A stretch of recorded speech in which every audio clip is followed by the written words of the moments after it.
Sitting on the bed, Jay Wheeler looks out the window. Traffic noise and honking engulf the background, and Jay rubs his eyes to wake himself up. He puts on his pants and pulls out a golf club to practice some shots. The woman on the bed soon wakes up, and Jay tells her he is going to leave and asks her to lock the door on her way out. She knows he will not buy her breakfast but asks him anyway, and he denies with a smile. He makes his way to a club, and the bouncer stops him from entering after what he did last night. Jay says he can't remember, and the bouncers recall all the embarrassing things he did. He next attends the horse race and loses his bet. He shakes his head to remind himself that he cannot yet run out of luck. He goes into a pub and orders a drink when Mr. Vincent joins him with a big man. Jay gets nervous and starts blabbering about calling him. Mr. Vincent takes Jay's wallet and looks inside to find it almost empty. He tells Jay he was hoping to find the 37 grand that Jay owed him. Jay makes an excuse saying he conducts his business online these days. Mr. Vincent has learned from his sources that Jay's family is filthy rich. Jay tells him he has parted ways with his family, which is why he borrows money from him. In the middle of their conversation, the bartender comes with Jay's card and informs him his card got declined. Mr. Vincent's smile fades away, and in a stern voice, he reminds Jay that he knows where he lives, where he works, where he wastes the money he claims he doesn't have, and where he goes for probation, and he gives him a deadline saying that if he didn't get his money back by Friday, Jay would have to face the consequences. The big guy gives Jay a beating as a trailer to what will happen if he doesn't comply. Now on his fours, Jay coughs before getting up and punching the big guy in retaliation. Jay sits in the Los Angeles County Probation Department as the judge reads the counts against him, with the addition of a new count that makes Jay laugh. Jay ends up working as a janitor at Los Angeles, California, Psychiatrist Hospital on probation. After cleaning the floors, he changes out of his uniform in the locker room. The security guard tells him that the big neck showed up in the hospital, but he sent him away, saying Jay is not there. Jay thanks him for his cooperation. He then turns towards another janitor, Frakel, and asks him if he has to be somewhere else. Jay doesn't like that Frakel keeps staring at him, giving him the creeps. After Frakel leaves, the guard asks Jay about his brother's wedding next week. He advises him to get a tuxedo and go to the party to get on his father's good side, who is no less than an open checkbook. Jay decides to go to his brother's wedding and calls his mom to tell her he will make it to the party. His mother is elated and asks him to talk to his dad. Jay tries to stop his mom from passing the phone to his dad, but it is too late. Jay greets his dad and tells him the plan is going great, and he lies that he has got a job in the administration position in the largest psychiatric hospital here. He adds he has met someone, and she is a nurse. His dad suggests he should bring her to the wedding. Jay tries to explain that she has a busy schedule, but his dad insists and says his mom would also like to meet her. Jay, suddenly confident, says they will be there. After disconnecting the call, he realizes what a pickle he has got himself into. In West Leonard Hospital, Jay is mopping the floor. He compliments Nurse Susan, but she acts nonchalant and continues filling in the paperwork. Jay keeps pushing and asks if she is willing to go to her brother's wedding with him. Susan is astonished at Jay's audacity and walks away with a disgusted expression. She walks to another nurse and the guard, who has a patient, Daisy Kensington, with them. She is a shy woman who is barefoot and holds her arm in a self-soothing gesture. She looks at Jay, and Jay is instantly attracted to her beauty. Nurse Margie notices Jay staring at Daisy, so she sends him off. Dr. Bertelman summons Jay to his office. He is accused of providing alcohol and objectionable magazines to two of his patients, Bryant and Feltmitter. These patients are severely deranged, and what Jay did is grave misconduct on his part. Dr. Bertelman warns him against doing something like this again, and asks him to concentrate on cleaning the floors. He also adds that if Jay loses his job, he will be violating his probation, and what will be waiting for him is a deep pit. He is then dismissed. As he walks out of the office, Daisy waits outside with a nurse who assists her in the office. She looks at Jay, who walks away with his trolley. Dr. Bertelman talks to a very nervous Daisy. She doesn't speak and only speaks in action. Doctor asks him if she knows where she is. Daisy doesn't know, so the doctor tells him she is in a psychiatric hospital. Her police report said that her mother had passed away, and she had left a note to the mailman asking him what she should do. Such is her plight that she doesn't know what day it is. But she is aware of the voices, and they are probably the reason she is in the hospital. At night, Jay has finished work, and is walking in the corridor when he hears Daisy asking somebody if they are a doctor. Jay listens through the door and immediately rushes in to punch Frakel, who is trying to take advantage of her by portraying himself as a doctor. Daisy immediately starts apologizing and says she didn't mean to cause any trouble. Jay calms her by saying she is okay, and she doesn't need to apologize as the guy was going to hurt her. She doesn't understand because Frakel told her he is a doctor. Ray makes her understand that Frakel is not a doctor and she needs to protect herself in the hospital. Daisy recognizes Jay as the mopping man. Mrs. Neilbury, a patient, sleeping in the adjacent bed, gets up thinking it is time to wake up, but Jay nudges her to go back to sleep. He touches Daisy's face slightly and asks her to be careful before fleeing from there, because of Dr. Bertelmann's warning to stay away from the patients. Jay quickly makes his way out of the hospital, and Daisy follows him carrying her belongings. He notices her once they're outside the hospital. Jay is horrified to see her there, and urges her to go back inside before anybody sees her with him. An ambulance passes by, and Daisy asserts she is going with him because she doesn't like it here. Jay says she can't just stand here, and Daisy innocently asks where she should stand then. Jay takes her by her hand and pulls her into the corner so that nobody sees them. He asks why she isn't wearing any shoes. She says they hurt her feet. He urges her to go inside the hospital and explain to the authorities what happened, but Daisy starts hyperventilating. Jay panics but soon calms down, and also helps her calm down. He says it is okay if she doesn't want to go back, she can go anywhere she wants. He gives her some money and asks her to call somebody she knows, and reminds her to buy shoes for herself. Jay takes a few steps before turning back. He feels guilty about leaving her like this. He asks her if there is anybody she can contact, but she has nobody. He asks, more to himself, what is he supposed to do with her? Suddenly he gets an idea, and his face lights up. Jay decides to take Daisy to his brother's wedding and introduces her as his nurse girlfriend. On the ride, Jay asks if she has any ID on her. She empties her bag but cannot find it. Jay asks her not to worry and just smiles. He instructs her to say she is a nurse. But Daisy is skeptical because she's taught we are not supposed to lie. Jay assures her she won't be lying but rather pretending. Daisy asks what the difference is. Jay doesn't know how to answer this and says he'll tell her later, to which she agrees. In outrageous clothes and red heels, Daisy is the center of attention at the airport. She keeps asking Jay if she looks fine, and Jay assures her she looks great. On the flight, Jay falls asleep when an attendant comes to inform him about his friend Daisy, as she has been in the toilet for a very long time. Jay goes to the bathroom to talk to Daisy and knocks, telling her it is him. Daisy says there is no flush on the toilet. He instructs her where the flush button is. As soon as she presses it, it creates a loud noise that scares her, and she comes out screaming. Jay makes her sit back in her seat and suggests she sleeps for a little while, but Daisy whines that she's not sleepy. He asks her to eat her peanuts, which she already did, so he offers her his peanuts. She confesses she's had them too. Finding no other way to keep Daisy busy, he tries to scare her by saying she'll get red eyes if she doesn't sleep,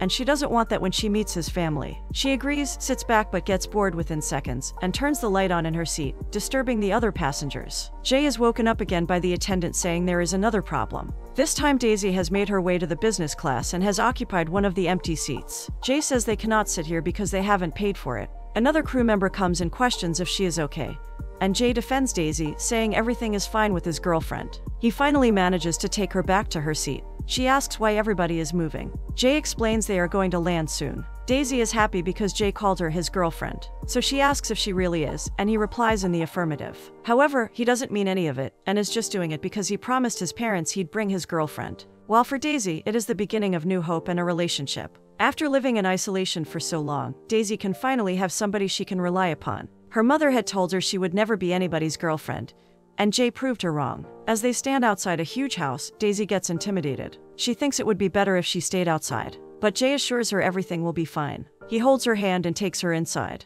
Mrs. Wheeler is delighted to see her son. She rushes to hug him. He introduces Daisy to her, and she compliments her on her cute skirt. She notices Daisy isn't wearing any shoes. Mrs. Wheeler thinks they're really tired, and says she'll send someone to pick up their luggage. Daisy says they don't have any luggage, and Jay adds they like to travel light.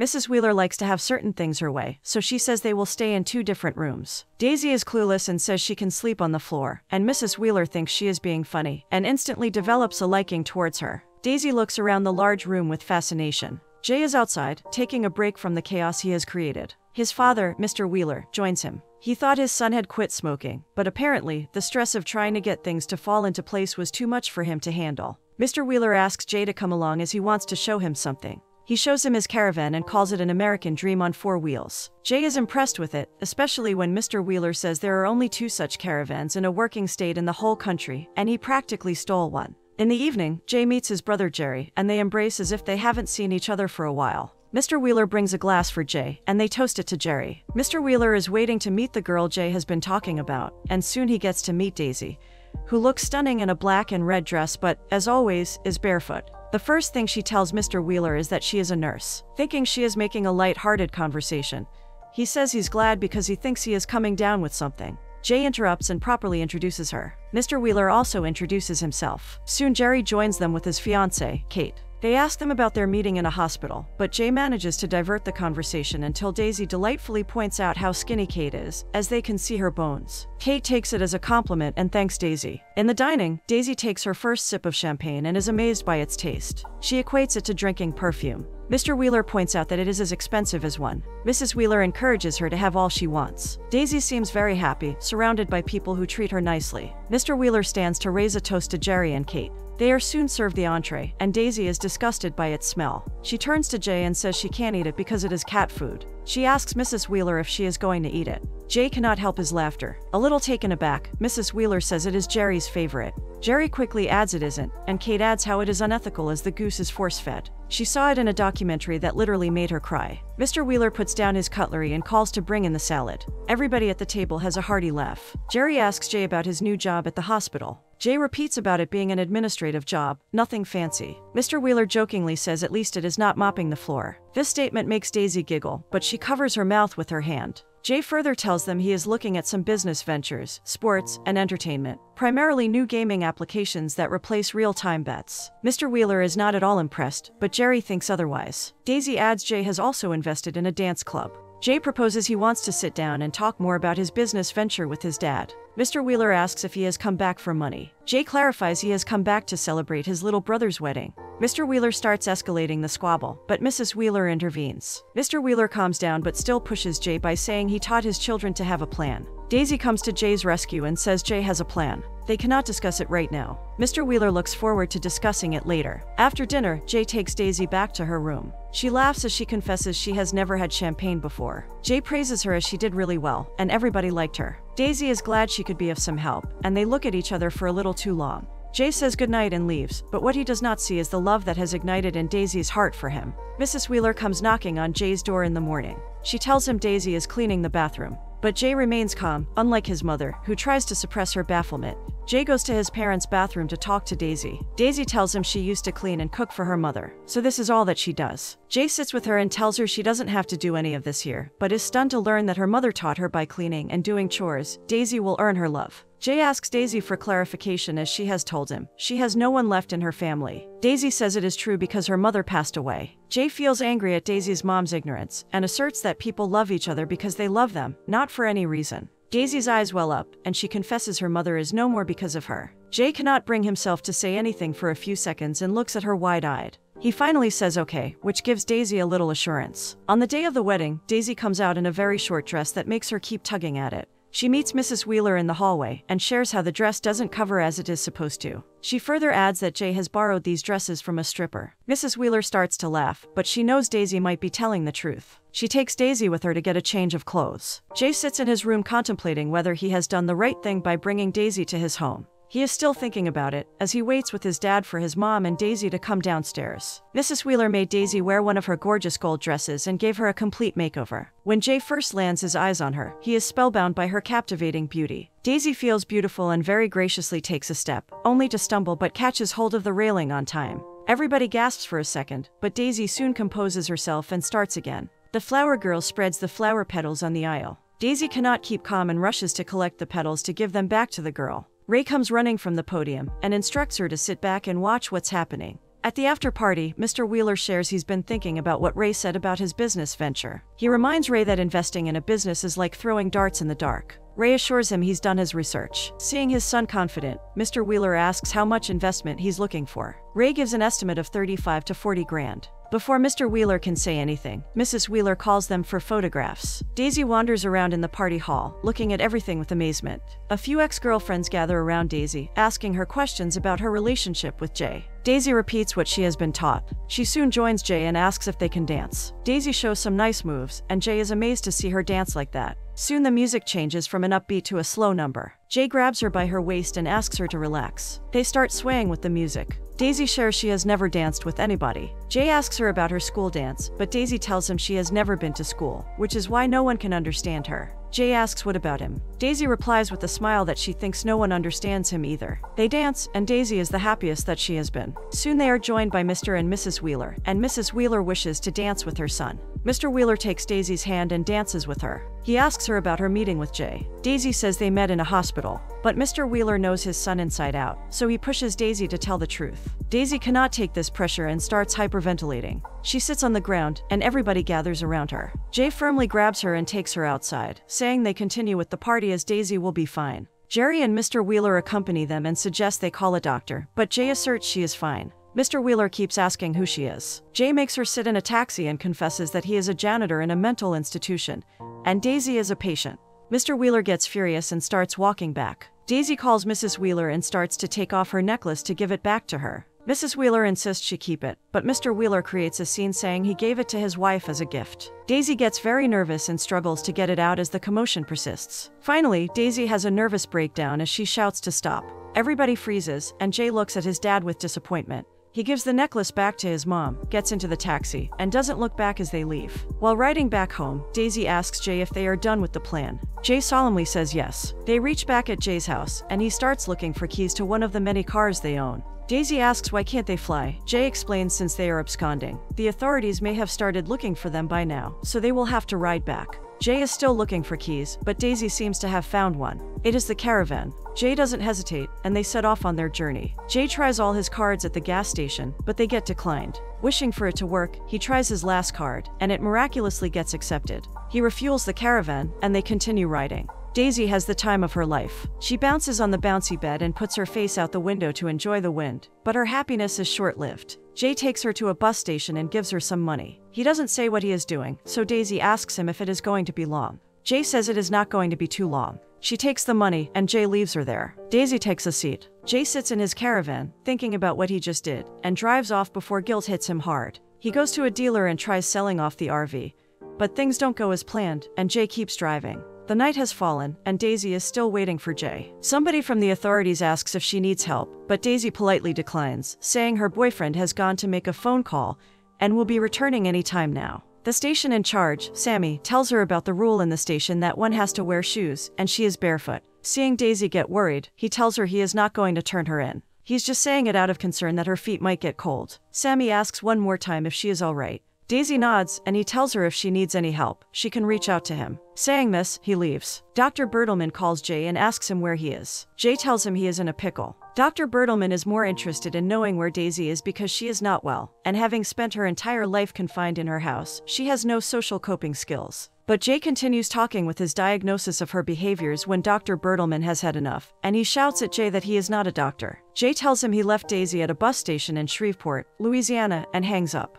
He drives for a little while, but can't stop thinking about what Dr. Bertelman said about Daisy. He looks at her shoes lying in the RV and shouts in frustration. It is 9:20 p.m., and Jay hasn't come back. Daisy thinks of asking Sammy for help, and approaches him with a request to get her home. At that moment, Jay arrives, and with tears in her eyes, she asks Jay if he'll be making any more phone calls. Jay says guiltily no more phone calls, and Daisy believes him. They soon reach Texas. They walk to a supermarket, and Jay holds her hand till they reach its entrance. Jay gives her some money and asks her to get whatever she wants. Daisy is nervous about going alone, but she complies. She goes inside and is overwhelmed with the number of things available. She picks a lot of things, but on the counter, the woman tells her she can have only 9 things. Jay comes inside, tells Daisy they have to go, and takes her by her hand, leaving everything on the counter. They keep walking as Daisy explains that she knows cooking but doesn't know how to pick things. Soon a police officer calls them, but Jay keeps walking with Daisy. They start running as the officer yells and chases them. They get in their RV and drive off. The officer starts chasing them in his car. Daisy keeps stating the obvious, and Jay acknowledges them very calmly, even thanking her for letting him know. The chase carries on for some time till Jay takes a sharp turn off the flyover and loses the police car. It is dark now, and Jay is tired. He asks Daisy to drive, but she doesn't know because her mother told her that driving would get her pregnant. Jay is amazed at the absurdities that Daisy's mom has taught her. He asks her how she can read. Daisy reveals her mom taught her and played Scrabble, which helped her learn new words. Jay decides to sleep for some time before resuming their journey and asks Daisy to wake him up after a few hours. Daisy nudges Jay to wake him up. She tells him he makes funny noises while he sleeps and enacts them, mocking Jay chuckle. She also tells him there is a cop outside, He panics and crawls to the bathroom to hide, leaving Daisy on her own to handle the cop. The cop knocks on the door, and Daisy says her boyfriend ran towards the field. The cops ask her to step outside, and she does. He looks inside and opens the bathroom door when she tells him there is no water in the bathroom, so they haven't flushed. He immediately closes the door because of the stench. He comes out and asks Daisy her boyfriend's name. She tells him it's Beaver. The cop gets emotional as his dad's name was Beaver. He asks her to get in the vehicle, while he goes searching for her imaginary boyfriend Beaver in the cornfield. She quickly knocks on the bathroom door and updates him on the status. She then climbs down the RV and takes out the keys from the cop's car to yank it out in the field. She comes back and tells Jay what she did, and explains that she did it because if the cop catches Jay, they can't be together. Jay looks at her admiringly and praises her boldness. They soon take off. After an entire day of traveling, they stop. Daisy is extremely hungry and also wants a bathroom break. Jay takes her to a nearby campsite where another family has parked their RV and is camping.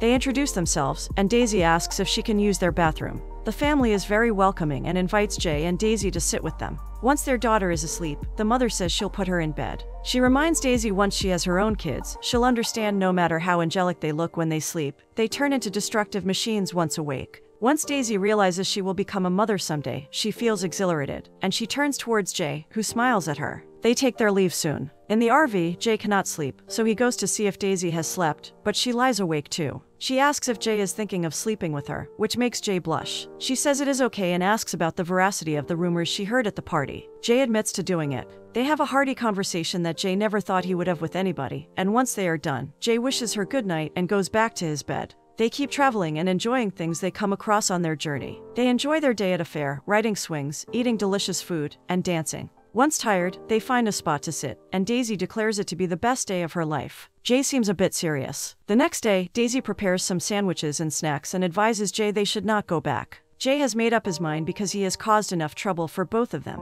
He tells her he owes some people a lot of money. Daisy means it when she says if she had any money, she would have given it to him. Jay is touched by this gesture. Jay stops at a station and announces he is going to teach her how to drive. Daisy is reluctant, but Jay has to do this before he takes her back. Daisy is really scared as Jay gives her the basic instructions to move the vehicle forward. But Daisy's hand touches the honk, and she gives up. Jay encourages her, saying she's been on an adventure and has done some very audacious things. She can do anything. Jay suddenly gets a call from Dr. Bertelman. He assures him he's bringing Daisy back, but Daisy gets upset seeing Jay talking on the phone and runs away from him. She gets into the RV and starts its engine, while Jay runs after the vehicle shouting instructions, so that Daisy doesn't hurt herself as she has never driven a vehicle before. She drives in circles, and Jay shouts she is driving like a crazy person. Daisy bawls and shouts back she is not a crazy person. She turns the vehicle and rams it straight into a big metal container. A horrified Jay runs towards her. Miraculously, Daisy comes out unharmed. Jay hugs her and takes her to a nearby diner, while assuring the people gathered that everything is fine. Daisy is still crying her eyes out. She calms down once in the diner. Their food arrives, and she reminds Jay they don't have money to pay for it. Jay learns that Daisy is not sick. Her mother was sick and heard voices, and one day she screamed. But Daisy was too scared to go to her. The next morning when she woke up, she found her mother had gone into eternal sleep. Jay asks Daisy not to blame herself for her mother's demise. She asks Jay then why he plans to take her back to the hospital. Jay confesses at first he did want to take her back, but now he doesn't want to. She further asks if she has to live at the hospital. Jay doesn't have an answer for this, but he is sure of one thing. He won't forget where she is. Jay leans over and kisses Daisy. She managed to make Jay fall in love with her simple nature. Daisy had her first kiss ever, and she realizes she loves him too. The police arrive there soon and take Jay into custody. At that point, he gives up and doesn't struggle to free himself. Daisy is taken too. They keep looking at each other as everything seems to slow down around them. Daisy is greeted by her fellow patients, who recognize her immediately and keeps calling her name. At his office, Mr. Wheeler is busy with his work when Mrs. Wheeler comes in and informs Jay is in Los Angeles County Jail. She knows he doesn't care, so she reminds him that he was once as reckless as his son Jay. It was his father who had bailed him out. He doesn't say anything, and Mrs. Wheeler leaves. Jay is soon bailed out, and he is surprised it is his father. He smiles at him in gratitude. Jay goes back to his apartment, which is totally wrecked. Someone broke in and destroyed everything. He looks down the window, and it is the thick neck waiting for him to come back. He sees Jay and starts chasing him. Jay escapes from the back door and runs straight to the hospital to meet Daisy, but he is not allowed to enter. Having no other choice, he goes to the railway station and lies on the tracks. The security yells at him to get off the tracks, but he doesn't budge. Daisy is frustrated because no one believes she is not crazy, and she wants to meet her boyfriend. Jay pulled up that stunt to be admitted to the hospital. Dr. Bertelman says he is releasing him, but Jay puts up a fight too, and won't go without meeting Daisy. He tells the doctor that Daisy is not insane, as the voices were not in Daisy's head but her mother's. The doctor looks at him in disbelief and immediately leaves. Mr. Feltmiter urges Dr. Bertelman to let Jay meet Daisy, but the doctor dismisses him, saying it is none of his concern. Mr. Feltmiter also acts as an informer for Jay and tells him everything. Frakel has unfinished business with Jay, so he lets the thick neck inside the hospital. Thick neck swiftly makes his way to Jay's room and tries to hurt him, but Mr. Feltmiter arrives on time and saves Jay. Jay finds himself lying on the bed when he wakes up. Dr. Bertelman sits beside his bed and requests him not to speak, but Jay, being himself, starts blabbering. Dr. Bertelman came there to apologize to Jay, as he was right about Frakel and Daisy's mother, who was diagnosed with schizophrenia, and they were amazed she was able to raise a daughter at all. Jay sighs in relief and asks if they will release Daisy. The doctor tells him he will have to keep an eye on her, and if all goes well, she will be transferred to a group home. But for Jay, it is too long to wait, and he asks Dr. Bertelman to do him a favor. Daisy and Dr. Bertelman sit together to talk. He asks her if she likes Jay. Daisy says she doesn't like him, she loves him. Doctor asks her how she knows she's in love if she has never been in love. Daisy answers this by asking Dr. Bertelman a question if he loves somebody. He says he has been in love since he was married once, but now they are divorced. Daisy looks at him for some time and concludes he still loves his wife. She adds that when it happens, one knows it is not anything else. Dr. Bertelman is speechless and manages only to smile. At that moment, he realized Daisy was saner than any person in this hospital. Daisy is released soon. Jay gets a check from his dad saying they want him to clear his debt, as they want him back home. Their release from the hospital is an emotional one. Daisy is given flowers by a patient and the nurses come to bid her farewell. Before leaving, Daisy goes to meet Dr. Bertelman and thanks him. Jay bids goodbye to Mr. Feltmiter and whispers in Mr. Bryant's ears that he knows he can hear him. Mr. Bryant's face changes ever so slightly to suppress a smile. Jay and Daisy finally meet at the entrance of the hospital, and they kiss each other. Daisy looks at him as if she wants to say something, so Jay asks what it is, and she tells him he's standing on her feet. He apologizes, but Daisy doesn't mind. She suggests they go, and Jay agrees.